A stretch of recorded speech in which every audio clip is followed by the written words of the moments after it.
Hello friends, welcome to my YouTube channel. तो आज हम लोग इस वीडियो में देखेंगे gases used in anaesthesia topic को। ठीक है, यानी हमारा टॉपिक क्या है? Gases used in anaesthesia. तो एनेस्थीसिया टॉपिक में हम लोग क्या क्या देखेंगे, यानी कंटेंट क्या क्या रहेंगे इस टॉपिक में हमारा। तो सबसे पहले देखेंगे इंट्रोडक्शन को। ठीक है, यानी क्या होता है, कौन कौन सी गैसेज और क्या पर्पस है, क्या सिलेंडर है, इस टाइप। ठीक है, पार्ट्स ऑफ अ सिलेंडर, यानी सिलेंडर के पार्ट्स को देखेंगे और गैसेज को देखेंगे और पिन इंडेक्स सिस्टम देखेंगे। ठीक है, तो सबसे पहले हम लोग के दिमाग में आ रहा होगा gases used in anaesthesia topic से कि एनेस्थीसिया का मतलब क्या होता है। तो ये क्या है? Anesthesia is a medical treatment that prevents patient from feeling pain during procedures like surgery, certain screening and diagnostic tests, tissue sample removal, and dental work. It allows people to have procedures that lead to healthier and longer lives. यानी anaesthesia क्या है? एक तरह का medical treatment है, या कह सकते हैं कि ऐसी स्थिति है जिसमें पेशेंट को बेहोश कर दिया जाता है। ठीक है, यानी वो अनकॉन्शियस हो जाएगा। और ये क्या होता है? ये टेम्प्रोरी होता है, यानी ये परमानेंट नहीं है। कुछ समय के लिए जो रोगी है उसको बेहोश कर दिया जाता है, ताकि उसको जो दर्द होगा, यानी अगर कोई ऑपरेशन हो रहा है या फिर कोई बायोप्सी ली जा रही है, टिश्यू सैंपल लिया जा रहा है, कोई डायग्नोसिस किया जा रहा है, तो उस टाइम में उसको दर्द ना हो, इसीलिए ये सुन्न कर दिया जाता है, पूरे शरीर को बेहोश कर दिया जाता है रोगी को।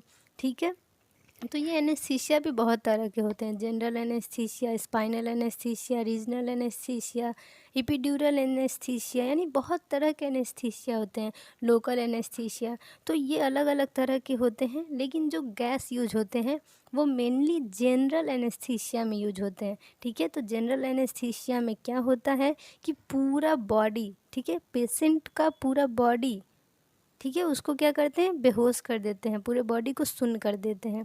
यानी उसे कहीं से कुछ पता नहीं चलेगा कि उसके साथ हो क्या रहा है। ठीक है, और ये जो एनेस्थीसिया है उसका यूज करते क्यों हैं?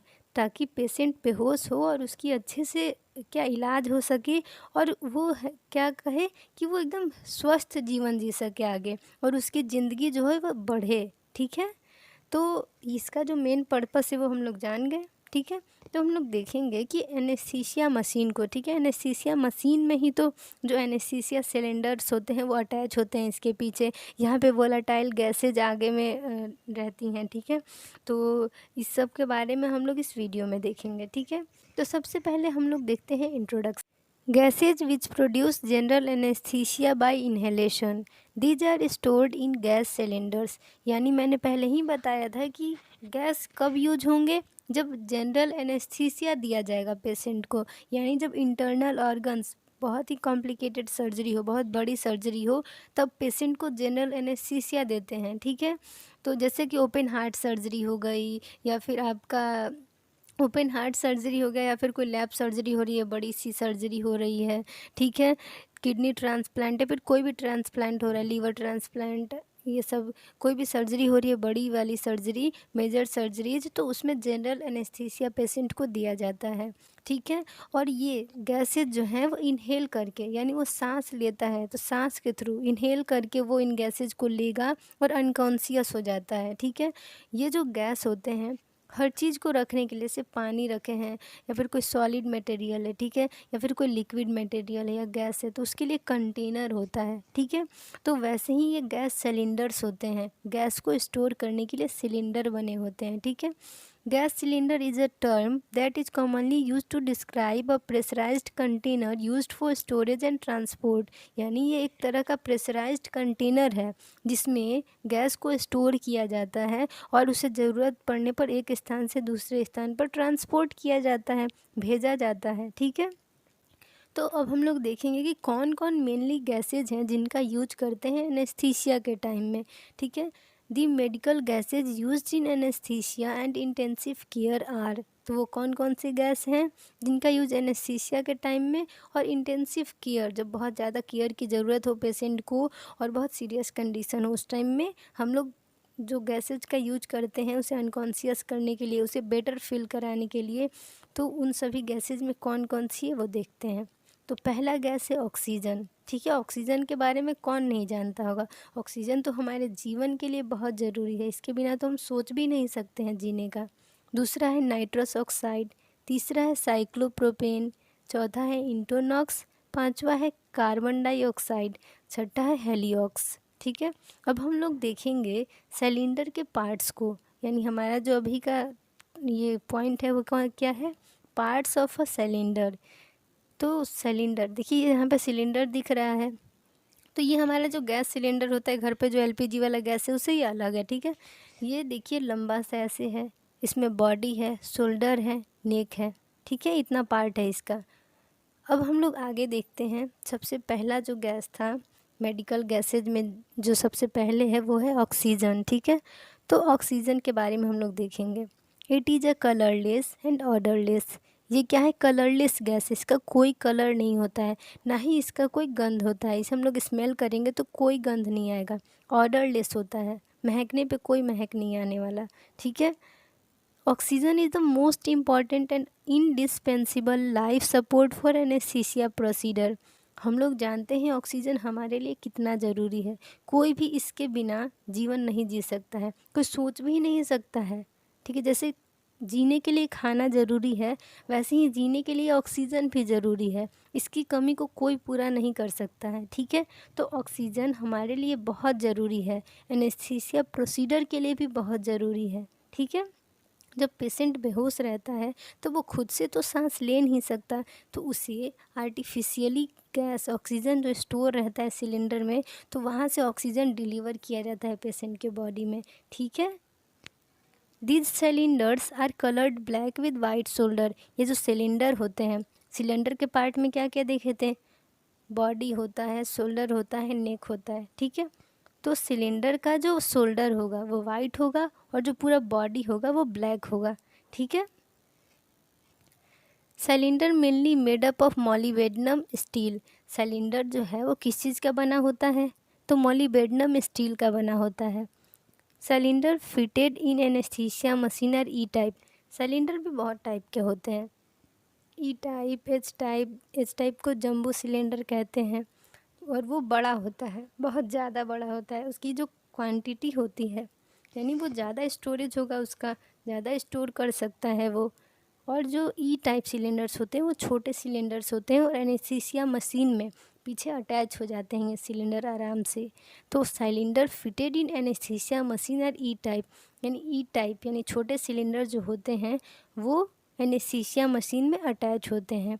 तो ये इम्पॉर्टेंट क्वेश्चन है कि ऑक्सीजन या फिर कोई भी मेडिकल गैस किस, जो उसका जो सिलेंडर है वो किस चीज़ से बना होगा, तो किस चीज़ से बना होता है, तो मॉलीबेडनम स्टील से।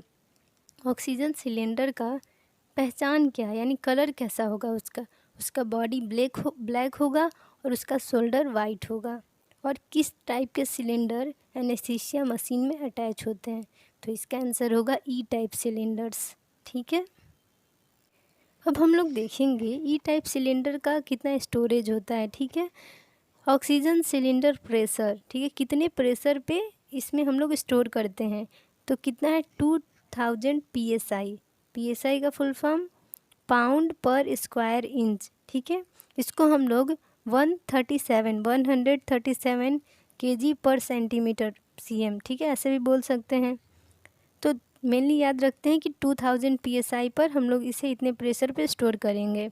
कितना लीटर ऑक्सीजन ई टाइप सिलेंडर में होता है, कितना वो क्वांटिटी उसमें रह सकता है, तो वो है 660 लीटर ऑक्सीजन। ई टाइप सिलेंडर का कितना है स्टोरेज, तो 660 लीटर। 660 ई टाइप सिलेंडर में प्रेशर कितना, 2000 PSI। ठीक है, कहीं कन्फ्यूज़न।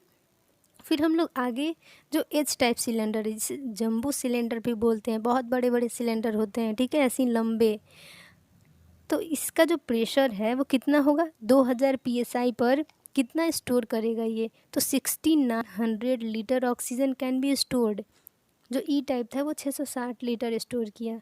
जो एच टाइप सिलेंडर है, जिसे हम लोग जंबो सिलेंडर भी कहते हैं, उसका स्टोरेज है 6900 लीटर। ठीक है, एक है 660 और एच टाइप में है 6900 लीटर। ठीक है, यहाँ कोई कन्फ्यूज़न। तो इसका जो क्रिटिकल टेम्परेचर होगा वो होगा 119 डिग्री सेल्सियस, ठीक है, सेंटीग्रेड भी कह सकते हैं, 119 डिग्री सेल्सियस इसका जो क्रिटिकल टेम्परेचर है।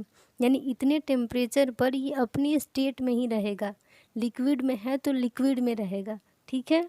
क्रिटिकल टेम्परेचर का मतलब कि ऐसा टेम्परेचर जिस स्टेट में वो अपना जो जो उसका रियल स्टेट है वो चेंज ना करे, लिक्विड है तो लिक्विड में ही रहेगा, ठीक है। अब हम लोग देखेंगे कि जो ऑक्सीजन है उसका यूज क्या है। यूज़ तो बहुत है, हमारे जीने के लिए तो एकदम ज़रूरी है। हमारे दिमाग को 4 मिनट ऑक्सीजन ना मिले तो हमारा दिमाग मर जाएगा, हार्ट अटैक आ जाएगा हम लोग को, ठीक है। तो ये सब चीज़ें बहुत ज़रूरी हैं, ऑक्सीजन बहुत ज़रूरी है हमारे लिए। ऑक्सीजन नहीं सप्लाई होगा तो हार्ट अटैक नहीं आएगा, वो ब्लड सप्लाई नहीं हो पाता इसलिए। लेकिन ऑक्सीजन ना मिलने से बॉडी में बहुत सारी कमियां होंगी, बहुत दिक्कतें होंगी, तो हो सकता है उसके चलते हार्ट को भी प्रॉब्लम हो, हार्ट अटैक भी आ जाए, ठीक है। तो मेनली अब चलिए पॉइंट पे आते हैं कि इसका यूज क्या है ऑक्सीजन का। Used in anaesthesia along with nitrous oxide, यानी नाइट्रस ऑक्साइड के साथ में एनेस्थीसिया के टाइम यूज में लाया जाता है। एनेस्थीसिया क्या था? पेशेंट को बेहोश करने के लिए। ये टेम्प्रोरी, परमानेंटली उसको थोड़ी ना बेहोश करें, परमानेंटली तो वो मर जाएगा बेहोश होगा तो। इसे कुछ समय के लिए बेहोश किया जाता है पेशेंट को, वही है एनेस्थीसिया। तो एनेस्थीसिया के टाइम में नाइट्रस ऑक्साइड के साथ ऑक्सीजन का यूज करते हैं पेशेंट को अच्छी तरह से बेहोश करने के लिए, और उसे वो जिंदा रहे इसलिए मेनली, ठीक है। Used in hypoxia etc. Hypoxia क्या? जब हमारे शरीर में ऑक्सीजन की कमी हो जाती है, ठीक है, तो उस स्टेट में भी ऑक्सीजन दिया जाता है। अब इसके साइड इफ़ेक्ट क्या हैं? जिस चीज़ का फ़ायदा है तो उस चीज़ के नुकसान भी हैं, ठीक है। Oxygen administration under high pressure is irritant to the lungs and may lead to lung fibrosis.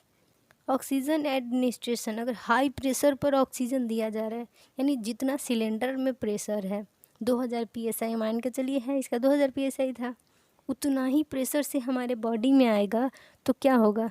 आप समझ सकते हैं क्या होगा? लंग्स में इरिटेशन होगा, ठीक है, लंग फाइब्रोसिस हो सकता है। तो इसीलिए हमारे मशीन में सिस्टम होता है कि उसके प्रेशर को कंट्रोल करे, ठीक है। तो हम लोगों ने देखा कि अगर हाई प्रेशर पर ऑक्सीजन को अगर भेजा जाता है पेशेंट के बॉडी में, ठीक है, तो उससे क्या होगा? लंग फाइब्रोसिस, यानी लंग्स डैमेज हो सकते हैं, लंग में इरिटेशन होगा तो लंग फाइब्रोसिस होने का चांस है, ठीक है। जो उसका म्यूकस मेम्ब्रेन है लंग्स का, वहाँ इरिटेशन हो सकता है। लंग फाइब्रोसिस क्या होता है अब ये समझते हैं। तो ये एक तरह का लंग का डिजीज़ है, ठीक है, लंग डिजीज़ है, जिसे पुलमनरी डिजीज़ के नाम से भी हम लोग समझ सकते हैं, पुलमनरी फाइब्रोसिस। इसमें क्या होता है कि जो लंग्स के टिश्यू हैं वो डैमेज होने लगते हैं, डैमेज हो जाएंगे, और इतना डैमेज हो जाएंगे कि वो हील नहीं कर पाएंगे, ठीक है। तो ये लंग फाइब्रोसिस होता है। यहाँ कोई कन्फ्यूज़न हो तो आप कमेंट सेक्शन में कमेंट कर सकते हैं। अब हम लोग देखेंगे ऑक्सीजन पॉइजनिंग क्या होता है। ऑक्सीजन पॉइजनिंग में occur when it is administered for longer period under high pressure. कोई भी चीज़ ज़्यादा दे दिया जाए तो वो शरीर के लिए जहर होता है। फल फ्रूट भी खाते हैं, खाना भी खाते हैं, वही ज़्यादा खाएं तो वो जहर बन जाएगा हमारे लिए। वैसे ही ऑक्सीजन अगर ज़्यादा दिया जा रहा है पेशेंट को तो वो ऑक्सीजन पॉइजनिंग कर सकता है। यानी और सारे गैसेज भी तो ज़रूरी हैं हमारे शरीर के लिए, तो अगर वो नहीं मिल पाएंगे, इसकी क्वांटिटी ज़्यादा हो जाएगी तो ये पॉइजनिंग कर देगा, यानी हमारे बॉडी को हार्म पहुंचाएगा, ठीक है। अब इसका कॉन्ट्रा इंडिकेशन क्या है, ठीक है, यानी कौन से पेशेंट में हम लोग ऑक्सीजन नहीं दे सकते हैं, ठीक है। Respiratory acidosis is a relative Contra indication. Respiratory acidosis में क्या होता है कि पेशेंट के बॉडी में कार्बन डाइऑक्साइड की मात्रा ज़्यादा रहती है, यानी एसिड की मात्रा ज़्यादा होगी, कार्बन डाइऑक्साइड ज़्यादा हो जाएगा, मेनली कार्बन डाइऑक्साइड CO2 का जो मात्रा है वो पेशेंट की बॉडी में ज़्यादा हो जाएगा तो उसे रेस्पिरेटरी एसिडोसिस कहेंगे। यानी उसके टिश्यू में जो CO2 का मात्रा है वो ज़्यादा है, ऑक्सीजन कम है, तो वैसे पेशेंट में, ठीक है, हम लोग नहीं दे सकते ऑक्सीजन।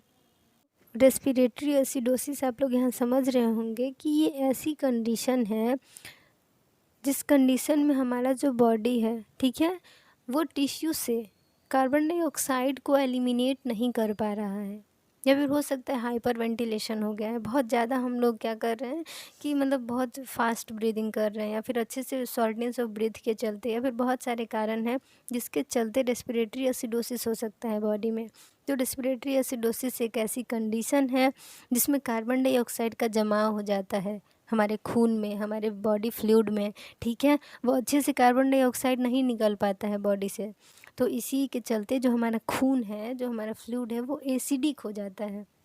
तो एसिडिक हो गया तो रेस्पिरेटरी एसिडोसिस कहेंगे उसे, ठीक है। ये कंडीशन समझ गए होंगे आप लोग। और जब ये कंडीशन हो तो इस कंडीशन में ऑक्सीजन एडमिनिस्टर नहीं कर सकते हैं पेशेंट के बॉडी में, उसके लिए बहुत ज़्यादा ही हार्मफुल होगा। अब हमारा जो नेक्स्ट जो मेडिकल गैस है वो है नाइट्रस ऑक्साइड, जिसे हम लोग लाफिंग गैस के नाम से भी जानते हैं। ये कैसा होता है? तो ये कलरलेस और टेस्टलेस होता है, यानी कोई कलर नहीं होगा और ना ही इसका कोई टेस्ट होगा, ठीक है। स्लाइटली स्वीट ऑर्डर, अगर हम लोग इसे स्मेल करते हैं, महकते हैं, तो इसका बहुत ही मीठा सा गंध आएगा, ठीक है, मीठा स्मेल आएगा। It is used with oxygen for anesthesia along with muscle relaxants and analgesics। तो इसका यूज हम लोग ऑक्सीजन के साथ करते हैं एनेस्थीसिया के टाइम में, ठीक है, जब पेशेंट को बेहोश किया जाएगा उस टाइम, ठीक है। ये क्यों करते हैं, ठीक है। It is used with oxygen for anaesthesia along with muscle relaxant and analgesic, यानी कि इसको एनेस्थीसिया के टाइम में ऑक्सीजन के साथ में दिया जा रहा है पेशेंट को, और मसल रिलैक्सेंट भी दिए जा रहे हैं ताकि मसल रिलैक्स हो। तो बेस्ट मसल रिलैक्सेंट क्या है? वैक्यूरोनियम है, एस्कोलिन है, ये सब मसल रिलैक्सेंट हैं, ठीक है। एनाल्जेसिक में यानी पेन किलर, तो फेंटा जो है बेस्ट एनाल्जेसिक है। तो ये सब जो ड्रग्स हैं वो ऑक्सीजन और नाइट्रस ऑक्साइड के साथ में दे दिया जाता है पेशेंट के बॉडी में, डिलीवर किया जाता है सब साथ में। तो ये क्या करता है, बहुत ही अच्छे तरीके से पेशेंट को अनकॉन्शियस कर देता है और उसे कंफर्टेबल जोन में रखता है, ठीक।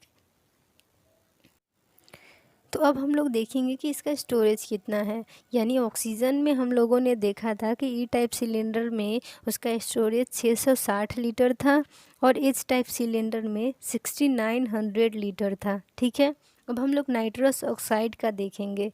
तो नाइट्रस ऑक्साइड का प्रेशर कितना है? तो 760 psi, यानी 760 psi क्या है, इसका प्रेशर है नाइट्रस ऑक्साइड का। सिलेंडर में इतने प्रेशर पर हम लोग इसे स्टोर करेंगे। और कितना स्टोरेज है? ई टाइप सिलेंडर में 1590 लीटर नाइट्रस ऑक्साइड हम लोग स्टोर कर सकते हैं, और एच टाइप सिलेंडर में हम लोग कितना करेंगे? 15800 litre nitrous oxide. 760 psi pressure है, और ई टाइप सिलेंडर में कितना है? 1590 लीटर नाइट्रस ऑक्साइड, और एच टाइप सिलेंडर में 15800 लीटर नाइट्रस ऑक्साइड स्टोर करेंगे, ठीक है। ई टाइप सिलेंडर में कितना? 1590, और एच टाइप सिलेंडर में कितना? 15800 लीटर, ठीक है। प्रेशर कितना होगा? तो 760 psi, 760 psi पर। इसका क्रिटिकल टेम्परेचर कितना होगा? यानी इतना टेम्परेचर कि उस टेम्परेचर पर ये अपनी स्टेट में ही रहे, अपना ही स्थिति बनाए रखे। लिक्विड फॉर्म में है तो लिक्विड फॉर्म में ही रहे, ठीक है। 36.5 डिग्री सेल्सियस, ठीक है। इतने टेम्परेचर पर ये अपने स्टेट में ही रहेगा, लिक्विड स्टेट में ही रहेगा।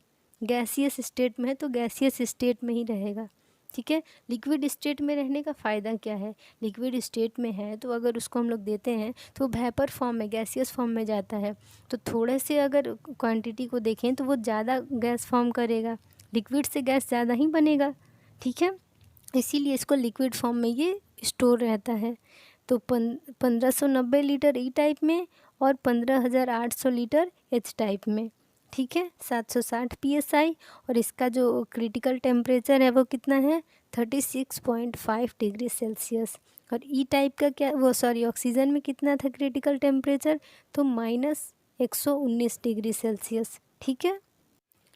अब हम लोग देखेंगे कि जो नाइट्रस ऑक्साइड है यानी N2O जो है, जिसे हम लोग लाफिंग गैस भी कहते हैं, उसका लाभ क्या है, फ़ायदा क्या है, एडवांटेजेस क्या है, ठीक है। It is the safest anaesthetics, ये क्या है? ये बहुत ही सेफ़ है, सुरक्षित एनेस्थेटिक है।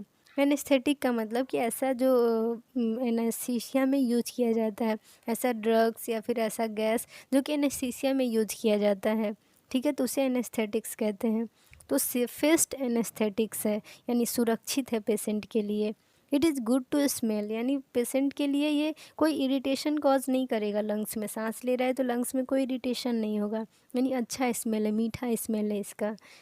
It does not irritate the respiratory mucosa, यानी लंग का जो म्यूकस मेम्ब्रेन है वहाँ जाके ये इरिटेशन कॉज नहीं करेगा, चिड़चिड़ापन नहीं आएगा पेशेंट में, रेस्पिरेटरी म्यूकोसा को इरिटेट नहीं करेगा।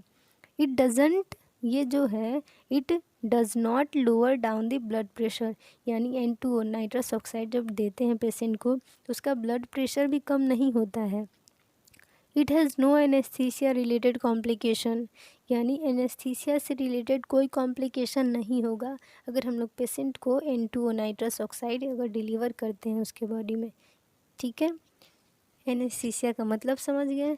और इसमें रेस्पिरेटरी म्यूकोसा नया वर्ड है, यानी रेस्पिरेटरी म्यूकोसा का मतलब है कि जो उसका लंग्स है, ठीक है, वही तो रेस्पिरेटरी सिस्टम का मेन है लंग्स। लंग्स का जो म्यूकस मेम्ब्रेन है वहाँ कोई इरिटेशन कॉज नहीं कर रहा है, ठीक है। तो ये हमारा था नाइट्रस ऑक्साइड का advantage.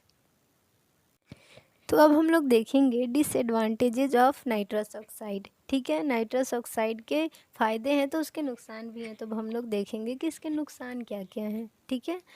If used alone there is inadequate muscle relaxation, ठीक है। अगर इसको ऑक्सीजन के साथ में नहीं यूज किया जा रहा है, अकेले बस नाइट्रस ऑक्साइड पेशेंट को दिया जा रहा है, तो ये भरपूर मात्रा में पेशेंट का जो रिलैक्सेशन है, मसल रिलैक्सेशन, वो नहीं कर पाएगा, यानी पेशेंट का जो मसल है वो रिलैक्स नहीं हो पाएगा। ऑक्सीजन के साथ में देंगे तो ये बहुत ही अच्छी तरीके से काम करेगा, ठीक है। दूसरा है पॉइंट इसमें, during induction there may be initial rise of blood pressure and increased heart rates. Induction का मतलब जब पेशेंट को होश में है पेशेंट और उसको बेहोशी की स्थिति में ला रहे हैं, ठीक है, यानी कॉन्शियस टू अनकॉन्शियस कर रहे हैं, तो उसी स्टेज को इंडक्शन कहते हैं। ड्यूरिंग इंडक्शन देयर में भी initial rise of blood pressure, यानी जब हम लोग इंड्यूस कर रहे होते हैं पेशेंट को, यानी बेहोश करने जा रहे होते हैं, तो उस टाइम में हो सकता है कि उसका जो ब्लड प्रेशर है वो बढ़ जाए, उसका हार्ट रेट बढ़ जाए, ठीक है, अगर नाइट्रस ऑक्साइड डिलीवर कर रहे हैं उसके बॉडी में। The anaesthetic response may be poor in persons addicted to narcotics, यानी जो नशीली चीज़ों का सेवन करते हैं, ठीक है, जैसे गांजा, शराब, बीड़ी, सिगरेट या फिर कोई भी तंबाकू, गुटखा, जो भी चीज़ नशा करता हो, ठीक है, तो वो नशा कर रहे हैं। तो नशा करने की वजह से, जैसे अल्कोहल पी रहा है तो उसको उसके ऊपर कोई असर ही नहीं होगा जल्दी, ठीक है, वो जल्दी से बेहोश नहीं हो पाएगा अगर हम लोग उसके बॉडी में इन सभी एनेस्थेटिक को डिलीवर करते हैं तो, ठीक है। अगर उसके बॉडी में पूरी तरह से एडिक्शन है, वो सब चीज़ों का सेवन वो डेली करता हो, तो उसके ऊपर असर नहीं कर पाएगा ये सभी चीज़ें, ठीक है। जितने भी एनेस्थेटिक गैसेस डिलीवर करें, नाइट्रस ऑक्साइड डिलीवर करें, तो वो जल्दी असर नहीं करेगा, वो पेशेंट बेहोश नहीं हो पाएगा, ठीक है। तो इसीलिए पहले ही हिस्ट्री पता करते हैं पेशेंट की, कोई भी अगर जांचें हो रही हैं तो उस टाइम में पता करते हैं कि वो नशा करता है कि नहीं, अगर उसका ऑपरेशन होने वाला है तो, ठीक है। नशा करता है तो उसके अनुसार ही उसको हम लोग क्वांटिटी डिसाइड करेंगे कि कितना मात्रा में देंगे तो वो बेहोश हो जाए, ठीक है। तो ये हमारा था नाइट्रस ऑक्साइड का डिसएडवांटेज। अब हमारा जो नेक्स्ट मेडिकल गैस है वो है साइक्लोप्रोपेन, ठीक है। इसका पहला जो कैरेक्टरिस्टिक्स है वो है कलरलेस, और दूसरा है फ्लेमेबल, तीसरा है mild sweet petroleum like order. ये कलरलेस होता है, यानी अभी तक 3 गैस देखे हैं वो तीनों का कोई कलर नहीं है, ठीक है, बेरंग है एकदम सा, ठीक है, कोई कलर वगैरह नहीं है। जैसे ऑक्सीजन, नाइट्रस ऑक्साइड, साइक्लोप्रोपेन, तीनों याद करिए कि तीनों का कोई कलर नहीं होता है, तीनों एकदम बेरंग है, कलरलेस है। फ्लेमेबल होता है साइक्लोप्रोपेन, यानी इसमें आग लगने की चांसेज होती हैं, ठीक है, आग लग सकता है, फ्लेमेबल है। Mild sweet petroleum like order, यानी एकदम हल्का सा, एकदम मीठा सा पेट्रोल की तरह, ठीक है। इसका क्या आएगा, गंध आएगा, इसका जो स्मेल है वो पेट्रोलियम लाइक आएगा, ठीक है, पेट्रोलियम की तरह। कभी आप लोगों ने पेट्रोल महक के देखा होगा तो उसी की तरह इसका स्मेल होगा साइक्लोप्रोपेन का। अब हम लोग देखेंगे कि साइक्लोप्रोपेन का लाभ क्या है, फ़ायदे क्या हैं, इसके एडवांटेज क्या हैं। Cyclopropane is non irritating to mucous membranes, यानी ये रेस्पिरेटरी म्यूकोसा को, जो हमारा लंग्स का म्यूकस मेम्ब्रेन है, वहाँ कोई इरिटेशन नहीं करेगा, यानी पेशेंट को कोई चिड़चिड़ापन नहीं होगा। सेकेंड है डज नॉट डिप्रेस रेस्पिरेशन, यानी रेस्पिरेशन में कोई दिक्कत नहीं करेगा। पेशेंट आराम से जैसे सांस ले रहा है वैसी सांस लेगा, ठीक है, कोई उसको प्रॉब्लम नहीं होगी। Induction is usually rapid and smooth, जब पेशेंट को कॉन्शियस से अनकॉन्शियस कर रहे होते हैं साइक्लोप्रोपेन का यूज करके, तो ये बहुत ही जल्दी काम करता है। साइक्लोप्रोपेन बहुत जल्दी ही पेशेंट बेहोश हो जाएगा और पता भी नहीं चलेगा, बहुत ही स्मूथली हो जाएगा। इसीलिए कहा जा रहा है कि इंडक्शन जो है बहुत ही रैपिड और स्मूथ होगा साइक्लोप्रोपेन से करते हैं तो, ठीक है। तो ये हमारे इसके एडवांटेज हैं कि म्यूकस मेम्ब्रेन को कोई इरिटेशन कॉज नहीं करेगा वहाँ पे, और रेस्पिरेशन यानी सांस लेने में भी कोई दिक्कत नहीं होगा पेशेंट को, और ये बहुत ही रैपिडली हो जाएगा और स्मूथली होगा, तेज़ी से अपना असर करेगा और बहुत ही एकदम स्मूथली, ठीक है, एकदम पता ही नहीं चलेगा जैसे कुछ नहीं, आराम से हो गया, ठीक है। अब हम लोग देखेंगे कि साइक्लोप्रोपेन का डिसएडवांटेज क्या है, यानी जिसके फ़ायदे हैं उसके नुकसान हैं, ठीक है। ये याद रखिए कि जो चीज़ फ़ायदा करता है उसका नुकसान भी होगा, वो थोड़ा हो या ज़्यादा हो, हर चीज़ का नुकसान है। तो इसका जो डिसएडवांटेज है, हानि है, वो क्या है, इट इज़ वेरी एक्सपेंसिव। असर अच्छा है तो देखिए महंगा है, ठीक है, देखिए महंगाई, इसमें महंगा बहुत ज़्यादा है ये, इट इज़ वेरी एक्सपेंसिव। अब महंगा है तो इसको बहुत सारे जो हॉस्पिटल्स हैं वहाँ इसलिए यूज में नहीं लाएंगे क्योंकि ये महंगा है, लेकिन इसका काम अच्छा है। May cause cardiac arrhythmia and sudden hypotension, cardiac and arrhythmia का मतलब कि हार्ट के रिदम में चेंज ला सकता है, ठीक है, हार्ट का जो रिदम है उसमें चेंज आ जाएगा इसके यूज करने के बाद। इसको अगर यूज करते हैं तो कार्डियक एरिदमिया होगा। सडन हाइपोटेंशन, अचानक से क्या होगा कि हमारा जो ब्लड प्रेशर है वो कम हो जाएगा। हाइपरटेंशन में ब्लड प्रेशर बढ़ जाता है और हाइपोटेंशन में ब्लड प्रेशर कम हो जाता है, तो अचानक से ब्लड प्रेशर कम हो जाएगा और हार्ट का जो रिदम है वो चेंज हो जाएगा।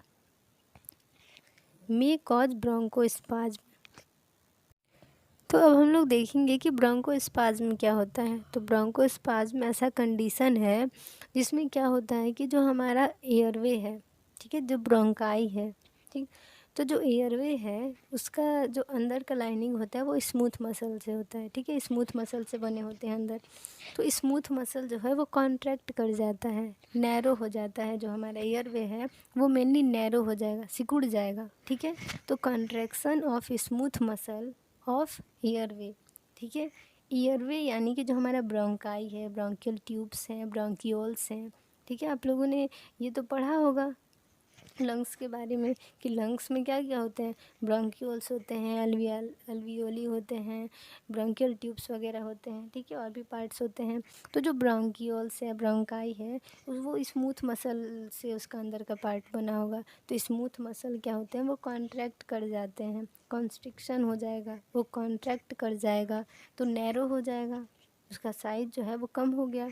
तो उस टाइम में सांस लेने में बहुत तकलीफ़ होती है, ठीक है, सांस बहुत ही हार्डली वो ब्रीद कर पाएगा पेशेंट, यही है हमारा ब्रोंकोस्पाज्म, ठीक है। तो अब हम लोग देखेंगे कि साइक्लोप्रोपेन का यूज क्या है। तो इसका यूज जो है वो जनरल एनेस्थेटिक के तौर पे करते हैं, यानी जनरल एनेस्थीसिया जब पेशेंट को देंगे, यानी पूरी तरह से जब पेशेंट को बेहोश किया जाता है तो उस टाइम में हम लोग साइक्लोप्रोपेन देते हैं पेशेंट को। It can be administered with very high concentration of O2, oxygen बहुत ज़्यादा मात्रा में दें तो उसके साथ में हम लोग साइक्लोप्रोपेन को दे सकते हैं, ये बेटर रहेगा, अच्छा रहेगा पेशेंट के लिए, ठीक है। तो ये हमारा हो गया साइक्लोप्रोपेन के बारे में। तो हमारा अब जो नेक्स्ट गैस है वो है कार्बन डाइऑक्साइड, ठीक है, जिसको हम लोग CO2 भी कहते हैं। कार्बन डाइऑक्साइड जो होता है वो कलरलेस होता है, ऑर्डरलेस होता है, relatively non toxic and non combustible, यानी ये कलरलेस हुआ, कोई कलर नहीं है, बेरंग है, सब एकदम बेरंग है, किसी में कोई रंग नहीं है, ठीक है, ये कलरलेस है। ऑडरलेस है, कोई स्मेल नहीं है, महकते रह जाए कोई स्मेल नहीं आने वाला है, ठीक है। Relatively non toxic and non combustible. Non toxic यानी कि कोई टॉक्सिसिटी नहीं करेगा, पेशेंट को कोई टॉक्सिसिटी नहीं करने वाला है जो कार्बन डाइऑक्साइड है, ठीक है। नॉन कंबस्टिबल यानी ये जलेगा भी नहीं, ठीक है। कार्बन डाइऑक्साइड तो यूज करते हैं हम लोग आग को बुझाने में, तो ये आग कैसे लगाएगा, ठीक है। जो आग बुझाने के काम में आ रहा है वो आग थोड़ी ना लगाएगा। Carbon dioxide is used for insufflating medical gas for less invasive surgeries like laparoscopy, arthroscopy, endoscopy etc. Carbon dioxide का यूज हम लोग करते हैं लैब सर्जरीज में मेनली, ठीक है। तो इसमें क्या होता है कि जैसे पेट का अगर अंदर में कोई पार्ट का सर्जरी करना है तो पेट में हम लोग ट्यूब्स वगैरह डालते हैं, ठीक है। दूरबीन जो बड़ी बड़ी ट्यूब होती हैं, इंस्ट्रूमेंट होती हैं, ठीक है। तो उसको डालने के लिए पेट को फुलाया जाता है, ठीक है, उसमें गैस भर के, तो कार्बन डाइऑक्साइड को ही भरा जाता है और फिर वो पेट में पूरा ऐसे फूल जाएगा तो अंदर के पार्ट अच्छे से दिखेंगे, ठीक है। तो ये पेट को फुलाने के लिए लेप्रोस्कोपी के टाइम में, अर्थ्रोस्कोपी के टाइम में, इंडोस्कोपी के टाइम में कार्बन डाइऑक्साइड का ही मेनली यूज करते हैं, ठीक है। जो भी स्कोपी करना है, जांचें वगैरह करनी है डायग्नोसिस के लिए, तो उसमें ये डालते हैं मतलब उस पार्ट में, और वो फूल जाता है और अच्छे से देख सकते हैं, अच्छे से सर्जरी कर सकते हैं। Also used for respiratory stimulation during and after anaesthesia. Respiratory stimulation के लिए भी हम लोग एनेस्थीसिया जब देते हैं तो उसके दौरान या फिर बाद में हम लोग कार्बन डाइऑक्साइड डिलीवर कर सकते हैं पेशेंट को, ठीक है। क्योंकि कार्बन डाइऑक्साइड मेनली जो है पेशेंट को कोई हार्म नहीं पहुंचाएगा, वो सांस ले रहा है, कार्बन डाइऑक्साइड उसके टिश्यू से एलिमिनेट हो जा रहे हैं ब्रेक डाउन होने के बाद, ठीक है। तो ये एक्सचेंज होता है हमारे लंग्स में, अल्वियोली जो है एक्सचेंज करता है गैसेज का, टिश्यू उसको यूज कर लेगी और फिर उसको एलिमिनेट कर देगी बॉडी से, तो इसका मेनली कोई बॉडी में नुकसान नहीं होता है, इसीलिए CO2 का यूज करते हैं ये लेप्रोस्कोपी, अर्थ्रोस्कोपी जैसे सर्जरीज में, ठीक है। तो हमारा जो नेक्स्ट मेडिकल गैस है वो है इंटोनॉक्स, ठीक है। Mixtures of nitrous oxide and oxygen.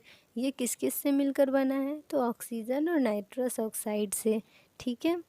साइलिंडर्स are coloured blue with white quadrants on the shoulder for acute, इसका यूज क्यों करते हैं देखिए, for acute and short term pain management, sorry.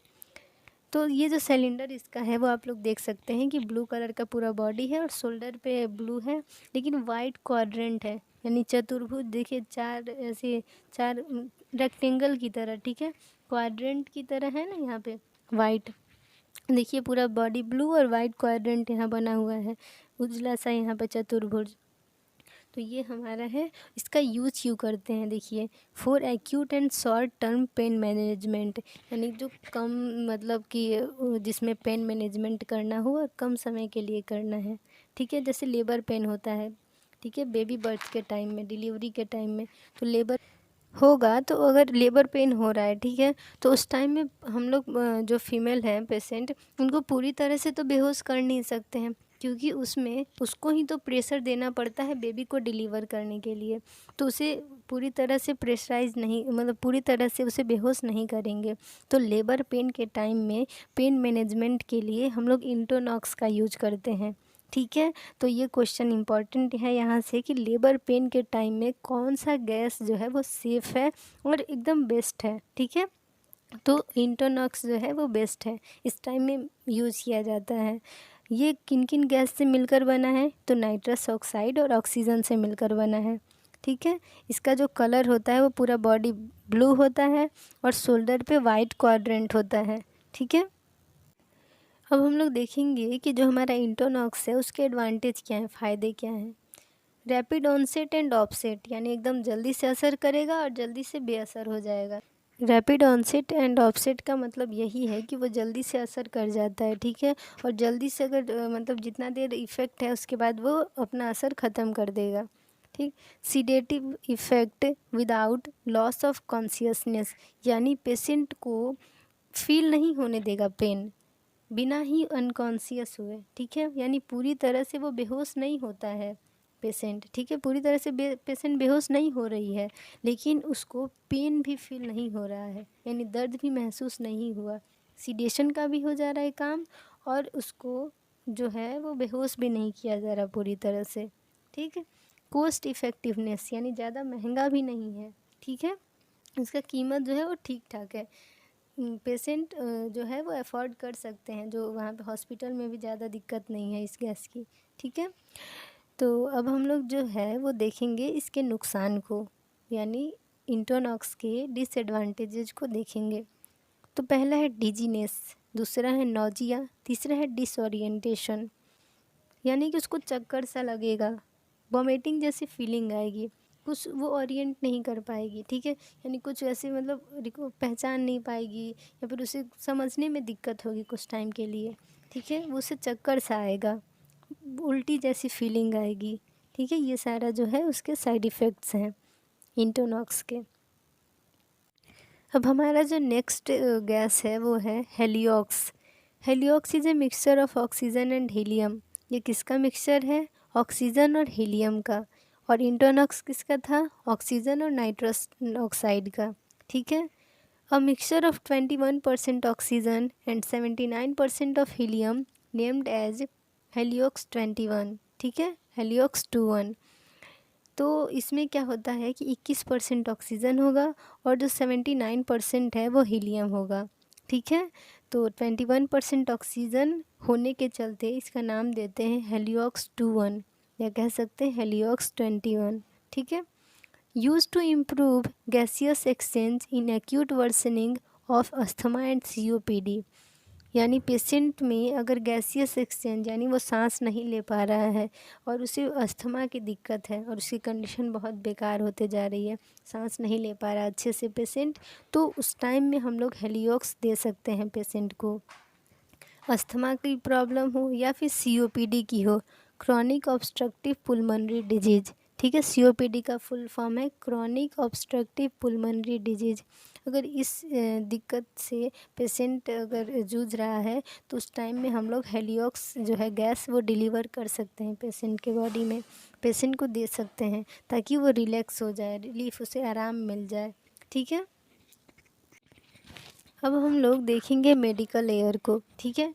Medical air differs from oxygen and ordinary air, ये क्या है? ऐसा air है जो कि ऑक्सीजन से अलग है और जो नॉर्मली हम लोग एयर हमारे एटमॉस्फेयर में जो होता है ऑर्डिनरी एयर, साधारण सा एयर जो है, उस एयर से ये अलग होगा, ठीक है।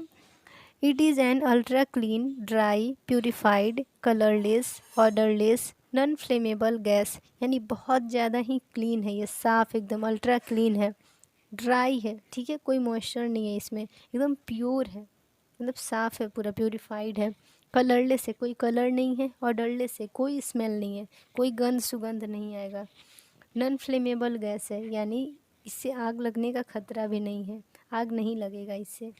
It's main component are nitrogen, oxygen and air, क्या क्या कंपोनेंट से मिलकर ये बना है मेडिकल एयर?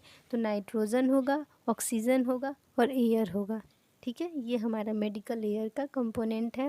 और इसका जो गुण है, कैरेक्टरिस्टिक्स है, वो है कि ये अल्ट्रा क्लीन है, ड्राई है, प्यूरिफाइड है, कलरलेस है, ऑडरलेस है, नॉन फ्लेमेबल गैस है, ठीक है। अब हमारा जो नेक्स्ट गैस है वो है nitrogen. Nitrogen is a medical gas used for cryosurgery removal of some cancers and skin lesions, यानी ये एक मेडिकल गैस है जिसका यूज हम लोग क्रायोसर्जरी रिमूवल में करते हैं, ठीक है, यानी कैंसर के पेशेंट में अगर हम लोग सर्जरी कर रहे हैं या फिर कोई स्किन में कोई प्रॉब्लम है बहुत ज़्यादा, तो उस टाइम में हम लोग नाइट्रोजन का यूज करते हैं, ठीक है। Storage of tissues, cells and blood in cryogenic temperatures to avoid oxidation of the samples, यानी इसको स्टोरेज के लिए, ठीक है, स्टोरेज के लिए भी हम लोग यूज करते हैं, जैसे कि टिश्यू हो गया, कोई सेल्स हो गए या फिर ब्लड है, ठीक है, जैसे कि हम लोग लैब वगैरह में जो पैथोलॉजी हो गया, माइक्रोबायोलॉजी, हेमाटोलॉजी, बहुत तरह के लैब्स होते हैं, ठीक है, जहाँ पे सैंपल्स जाया करते हैं, टिश्यू सैंपल, सेल के सैंपल, ब्लड के, या फिर कोई बायोप्सी जाया करती हैं, ठीक है। तो वहाँ पे जाती हैं तो उन्हें एक क्रायोजेनिक टेम्परेचर पर स्टोर कर सकते हैं, ठीक है। वो क्या करता है कि उसमें ऑक्सीडेशन नहीं होने देगा, उन सैंपल्स में ऑक्सीडेशन नहीं होगा, तो वो जो है वो सेफ़ रहेगा, वो जो सैंपल है वो बर्बाद नहीं होगा, सेफ़ रहेगा, ठीक है। तो ये हमारा था नाइट्रोजन, जिसका यूज हम लोग क्रायो सर्जरी रिमूवल और क्रायोजेनिक टेम्परेचर पर सैंपल को स्टोर करने के लिए यूज करते हैं, ठीक है, ताकि ऑक्सीजन ना हो पाए, ऑक्सीडेशन नहीं होगा तो वो सेफ़ रहेगा सैंपल, ठीक है। तो अब हमारा जो नेक्स्ट गैस है वो है इथिलीन ऑक्साइड, ठीक है। इथाइलिन ऑक्साइड जो होता है वो कलरलेस होगा, फ्लेमेबल होगा, फेंटली स्वीट ऑर्डर होंगे इसके। A wide range of medical devices used for anaesthesia and surgery are sterilised using ethylene oxide, ठीक है, ईओ भी इसे कहते हैं। ये कलरलेस होता है, कोई कलर नहीं होगा, बेरंग होगा, फ्लेमेबल होगा, यानी साइक्लोप्रोपेन की तरह ये भी जल सकता है, यानी कि फ्लेमेबल है ये इथिलीन ऑक्साइड, तो ये आग लगने का कारण हो सकता है, ठीक है, साइक्लोप्रोपेन की तरह। फेंटली स्वीट ऑर्डर, यानी कि इसका मीठा सा स्मेल आएगा, ठीक है, स्वीट ऑर्डर है इसका। और इसका जो यूज है वो स्टेरिलाइजेशन में यूज होता है, ठीक है। इथिलीन ऑक्साइड का यूज हम लोग कब करते हैं, तो इंस्ट्रूमेंट को सॉरी जो हमारा एनेस्थीसिया के टाइम में और सर्जरी के टाइम में यूज में लाए जाते हैं, यानी प्री पैक्ड आइटम्स के स्टेरिलाइजेशन में इथिलीन ऑक्साइड का यूज किया जाता है, ठीक है। मेनली जो प्री पैक्ड आइटम्स होते हैं, जैसे कैथेटर हो गया, ट्यूब्स वगैरह हो गए, या फिर कोई लेप्रोस्कोपी ट्यूब वगैरह भी होता है तो इथिलीन ऑक्साइड से, या फिर कोई भी ट्यूब है, ठीक है, और तो उसको स्टेरिलाइज करने के लिए इथिलीन ऑक्साइड का यूज करते हैं। इसे हम लोग ईओ भी कह सकते हैं, ठीक है। तो ये हमारा इसका जो टाइमिंग है वो 1 से 6 घंटे होता है, स्टेरिलाइज 1 से 6 घंटे में हो जाएगा, ठीक है।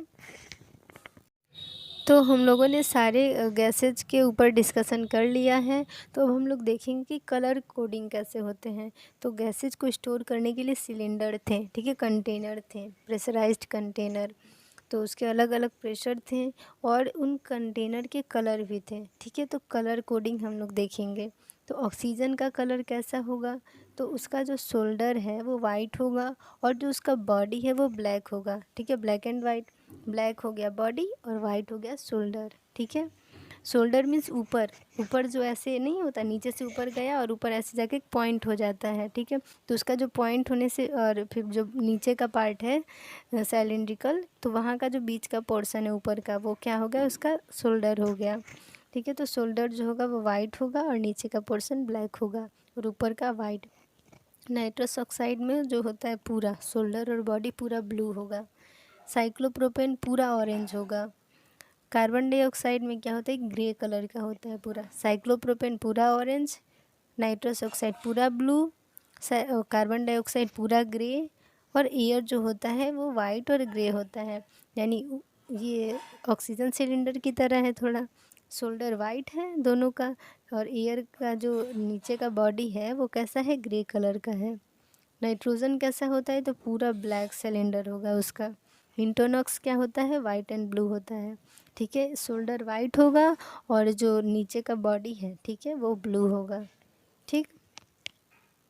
तो आप लोग इस इमेज से समझ सकते हैं कि किस तरह के गैस सिलेंडर जो कंटेनर हैं गैस को स्टोर करने के लिए, तो वो सारे गैस सिलेंडर कैसे दिख रहे हैं, ठीक है। और इसमें जो हम लोगों ने कलर कोडिंग पढ़ा था उसके अकॉर्डिंग देखिए ये गैस सिलेंडर जो है वो कलर्ड है, ठीक है। तो वो सारे कलर कोडिंग आप याद कर लीजिए, वो भी उससे भी 1-2 नंबर के क्वेश्चन आया करते हैं। मेनली ऑक्सीजन हो गया, कार्बन डाइऑक्साइड हो गया, ठीक है, और भी जो भी सिलेंडर हैं वो सब देख लीजिए। जो कार्बन डाइऑक्साइड और नाइट्रस ऑक्साइड हो गया, ऑक्सीजन हो गया, वो सब मेनली यूज किए जाते हैं ओटीज़ में, ठीक है। इंटरनॉक्स सिलेंडर जो है ये सब, तो वो सब का कलर कोडिंग याद करना ज़रूरी है। तो अब हम लोग देखेंगे पिन इंडेक्स सिस्टम, जो कि बहुत ही इम्पॉर्टेंट चीज़ है, ठीक है। ये टॉपिक जो है बहुत इम्पॉर्टेंट है, पिन इंडेक्स सिस्टम। तो पिन इंडेक्स सिस्टम जो है The pin index system is a safety system designed to ensure the correct gas is filled into the correct cylinder and that cylinder will only connect to the correct equipments. यानी ये एक तरह का safety system है, ठीक है। किस लिए डिज़ाइन किया गया है? ताकि ये इंश्योर हो सके कि जो करेक्ट गैस है वो करेक्ट सिलेंडर में जाए।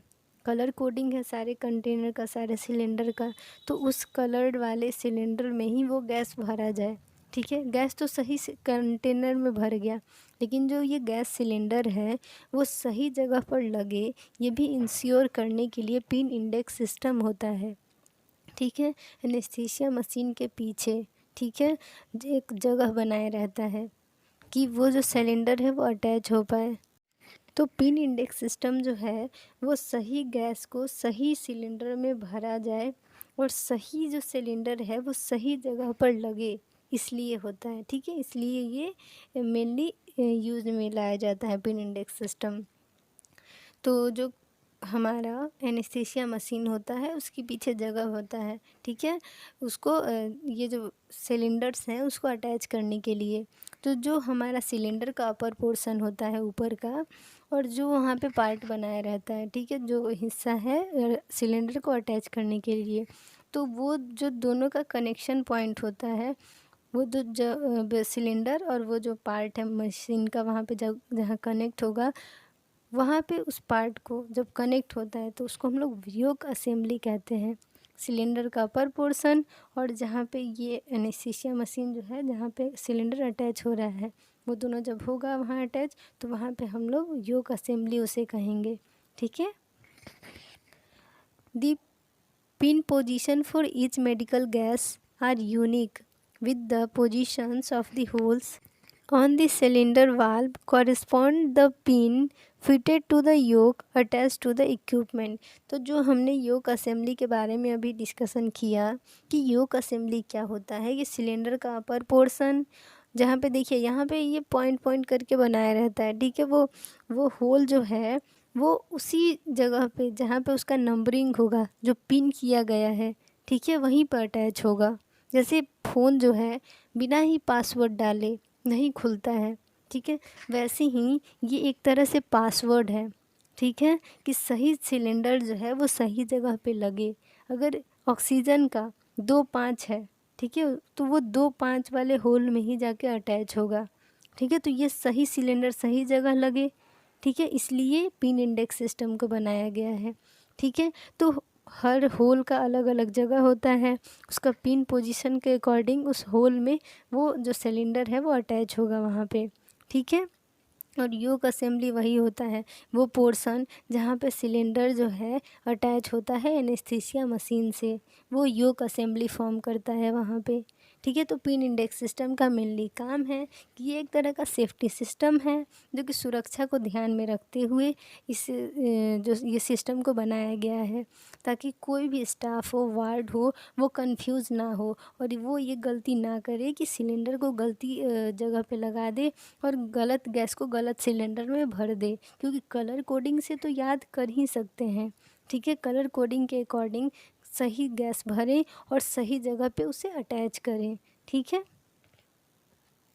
तो अब हम लोग देखेंगे कि जो गैस सिलेंडर हैं, ठीक है, तो उन सभी सिलेंडर के अपनी अपने पिन इंडेक्स सिस्टम है, यानी पिन डिसाइड किया गया है सारे गैसेज के लिए, ठीक है। Each gas cylinder has a pin configuration to fit its respective gas yoke, ठीक है। जो योक असेंबली है वही जहाँ पे वो मशीन से अटैच होता है, ठीक है, वो पोर्शन जहाँ पे जो सिलेंडर है वो मशीन से अटैच होता है, ठीक है। तो हर गैस का अलग अलग पिन इंडेक्स है, ठीक है, अलग अलग पिन है, पिन कॉन्फ़िगरेशन कह सकते हैं उसे हम लोग, ठीक। तो ऑक्सीजन का कितना है, तो 2-5 है, नाइट्रस ऑक्साइड का 3-5 है, इंटोनॉक्स का 7 है, ठीक है, ईयर का 1-5 है, कार्बन डाइऑक्साइड यानी CO2 का 1-6 है, हीलियम का कोई पिन नहीं होता है, साइक्लोप्रोपेन का 3-6 होता है, इथिलीन जो है हमारा इथाइलिन जो है उसका 1-3 होता है, नाइट्रोजन का 1-4 होता है, ठीक है। तो हम लोग एक सीक्वेंस में इसे याद कर सकते हैं कि जो हमारा इथाइलिन है उसका 1-3 है, नाइट्रोजन का 1-4 है, यानी 13 14, इथिलीन 13, नाइट्रोजन 14। याद करने के लिए बता रहे हैं, 1 और 3 ही इसे कहेंगे, लेकिन एक आप याद कर सकते हैं ट्रिक से कि ethylene 13, nitrogen 14, air 15, carbon dioxide 16। 13 14 15 16 sequence में याद कर लीजिए, ethylene, nitrogen, air, carbon dioxide. ठीक है, उसके बाद हमारा 2 और 5 और 3 5, ऑक्सीजन 2 5, नाइट्रोजन 3 5, इंटोनॉक्स का 7 और जो साइक्लोप्रोपेन है वो 3 6। कहीं कन्फ्यूज़न? हीलियम का कोई पिन नहीं होता है, तो इसमें मेनली आप नाइट्रस ऑक्साइड, N2O और ऑक्सीजन O2 उसे आप याद कर लीजिए, ये सबसे इम्पॉर्टेंट है। ठीक है, कार्बन डाइऑक्साइड भी याद कर लीजिए 1 6। ठीक है, और इसमें जो साइक्लोप्रोपेन है 3 6। ये 4 गैस इसमें सबसे इम्पॉर्टेंट है, इससे क्वेश्चन आ सकते हैं एग्ज़ाम्स में। ठीक है, तो इस तरह से हमारा जो ये टॉपिक था वो ख़त्म हुआ। अगर आपको कोई भी प्रॉब्लम हो इस टॉपिक से तो आप कमेंट सेक्शन में कर सकते हैं, और प्लीज़ अगर वीडियो अच्छी लगी हो तो प्लीज़ कमेंट कर दिया करिए। Thank you for watching my video. Thank you.